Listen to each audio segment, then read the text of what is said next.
I am here with Stacey Harris, Chief Research Officer and Managing Partner at Sapient Insights Group, one of the most engaging people for our audience.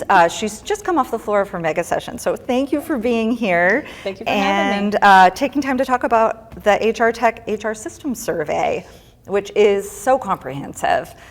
I'm very old, been out for 28 years. I was going to say, is this the 28th edition? It is the 28th edition of it, yes, yeah. Oh, wow. Every year I keep thinking, oh, we'll figure out a way to make it smaller, but every year everyone wants more information in it, so it's definitely very comprehensive is a good word to use.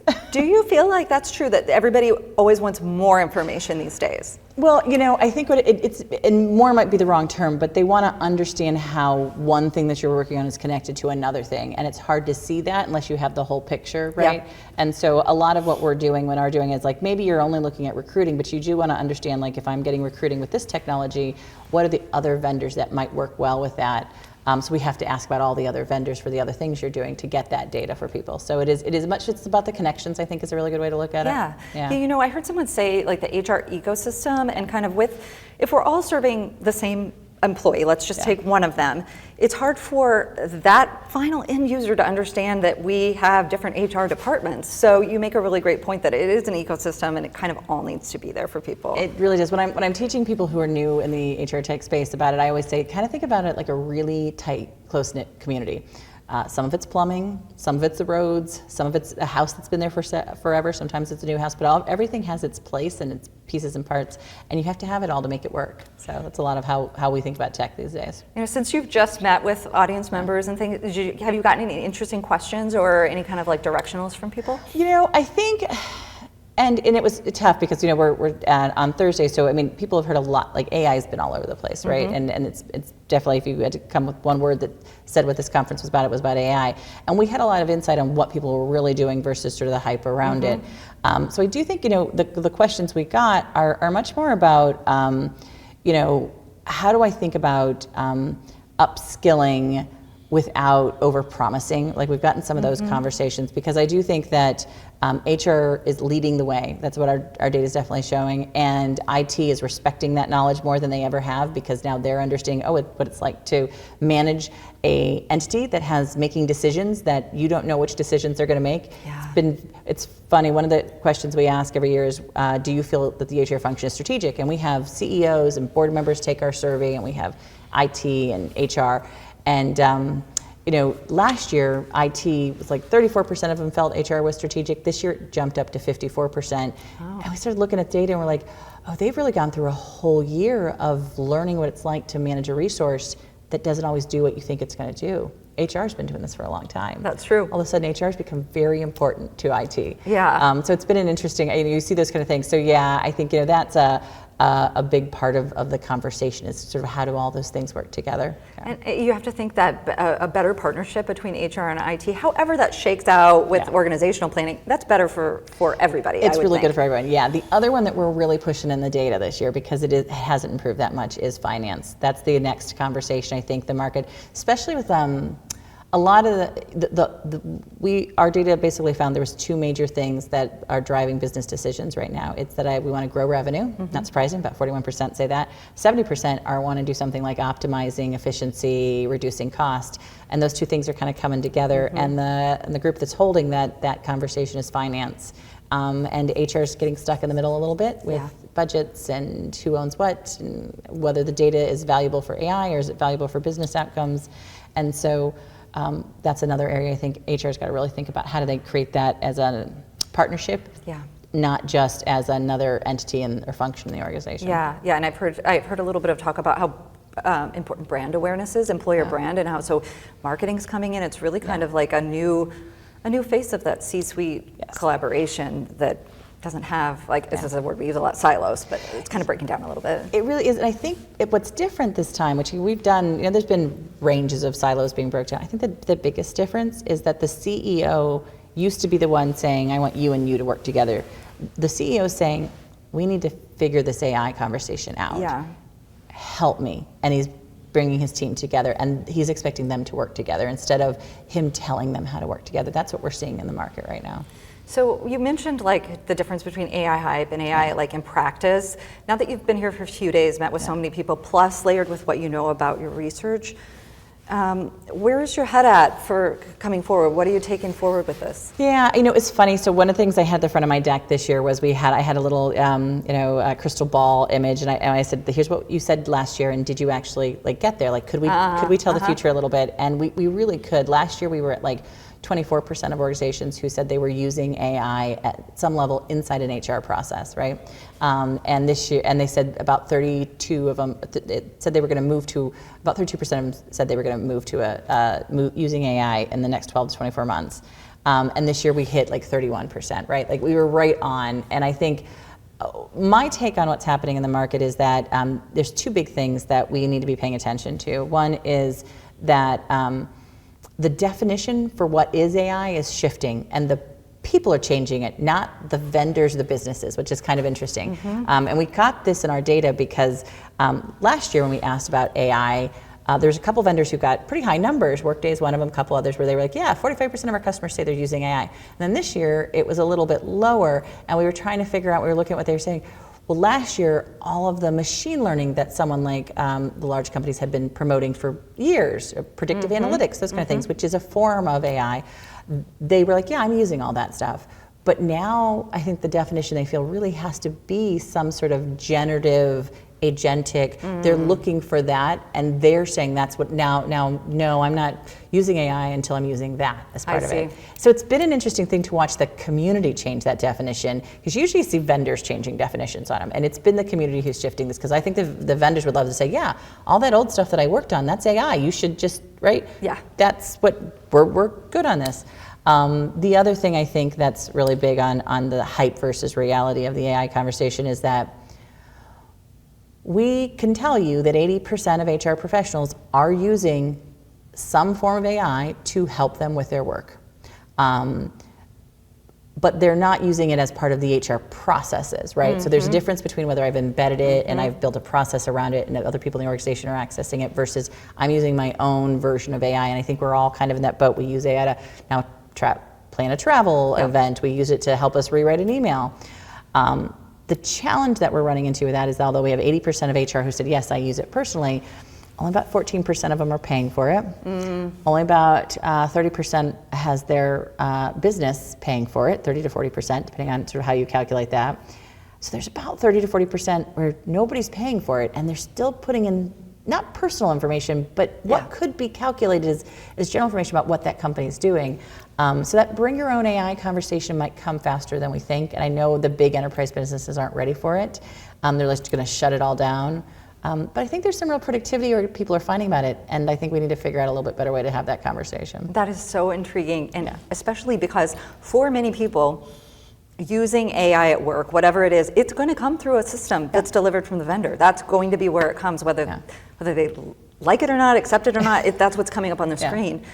And I'd love to hear a little bit more about this, what it's going to cost the companies, because I know the innovations, they're rolling out. I mean, people are pushing out innovations left and right, but is it something that's an add-on, a value add? What's the real cost? I think, is that something that's showing up in the research yet? Oh yes, and it's showing up in probably not a great way for the vendors. And we asked the questions, you got to go with where the data leads you.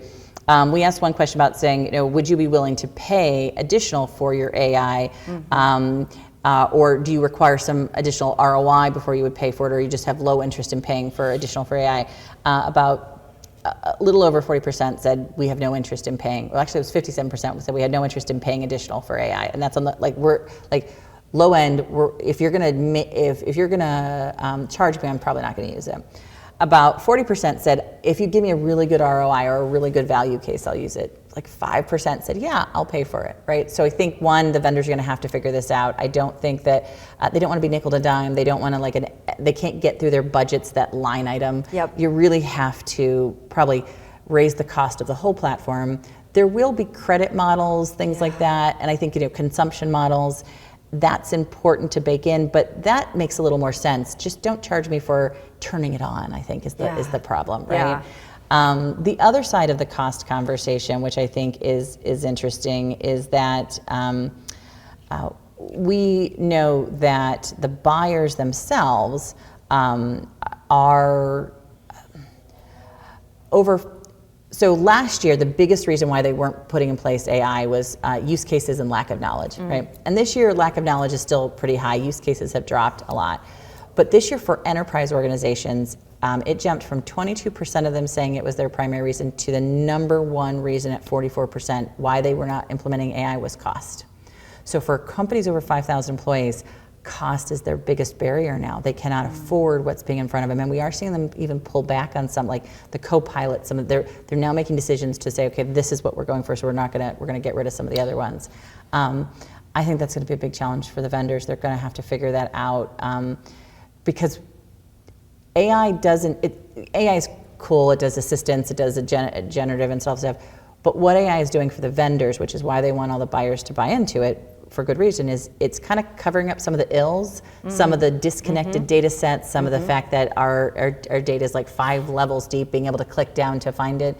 It's allowing us to surface information in a lot easier manner. It's allowing us to address user experience issues. It's allowing us to address multiple platform issues. And so there's a real value to the vendors to keep the user experience, vendor sat happy. We've seen this year that the vendor stat and the user experience went up for the first time in almost 5 years for some of these systems like HRMSs. I see. And we think some of that is due to the fact that it's just easier to use when I can access that information faster. So they really want them to use it. It's a very big cost for a lot of them, right? Yeah, and I think maybe everyone's still figuring out what's acceptable. We know what we want to pay for certain things, but this, we don't know. And so are you seeing evidence in the data that clients, HR leaders, they can understand ROI yet, or is that still a bit of a mystery on what to expect on that? Yeah, I think right now most of it is being tied, if I'm doing it for HR, it's really efficiencies, right? Or getting access to information faster for managers or executives. That's a real value add to them. There's a couple of small organizations I've seen that are doing sort of pulling information out of sort of documentation and databases that were really hard to access previously in a way that it's sort of refilling out information and creating sort of environments where I now have active enabled users, like benefits, those kind of things, right? That is saving HR hours of work and the amount of hand manual work to do. But I think the real value add of the generative AI that we've been working with, as well as sort of a mix of what would be considered the AI assistance, which is sort of that sort of traditional AI and generative AI, is helping you collaborate and think differently. And I don't think we're there yet. I think most of them are not quite sure how to leverage it that way. And I think we're also not at a point where we're seeing what is probably the very sort of end level of what AI is, which is workforce planning, which is they want to be able to sort of now have it help them figure out the best way to support the business and for the employees to have a tailored environment for work. And those are two things I think that are real important goals. I like what AI could do there, but it's not there yet.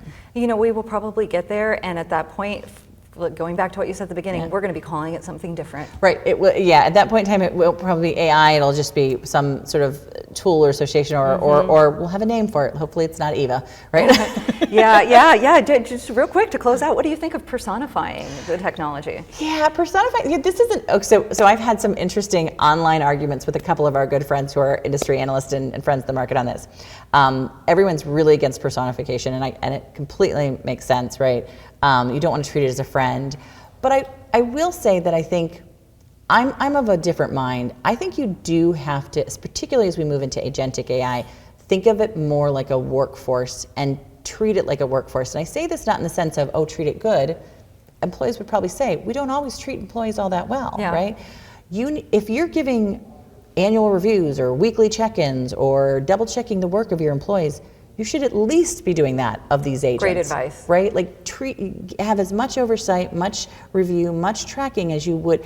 I think people think, a system, and we've spent years telling them, a system, yes or no, let it, configure it and it goes. You never have to look at it again.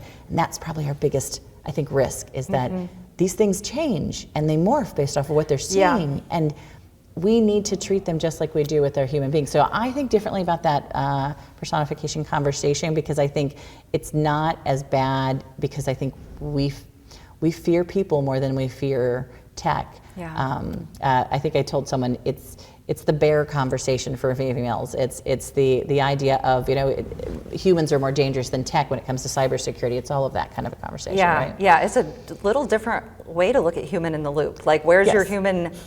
We've looked at that as a safety mechanism, but where is it a risk in some ways? Yes, and it very much is, and we know that, and we've got to look at the tech that's making decisions in the same way, or at least as much, right? Yeah. Okay, so you revealed some of the research here, but that's just a preview that's just for HR Tech attendees, is that right? It is, yes, exclusive for HR Tech attendees. We do this every year. One of the big reasons why we know a lot of the people attend at least our session and those things, because we talk about things that we can't talk about in the book because I can't, and the report because I can't explain it, right? I see. Right, being able to be in person explaining it is really important. I do think we will be doing a webinar that I think we're doing jointly with HRE as well, that will be coming out on some of the information, and the full report comes out on October 31st. So right now, it will be, yes. And we just launched 3 of the segments so people can have some access to it, payroll, HRMS, and emerging tech, which is kind of a fun section. But really, October 31st is when those who participated get access to everything. That's really exciting. It's exciting for us. We love to use it in our coverage, and it really informs a lot of decisions. It's very useful. It is. It's one of my favorite times of the year. It's Halloween and trick-or-treating and the data coming out all at once.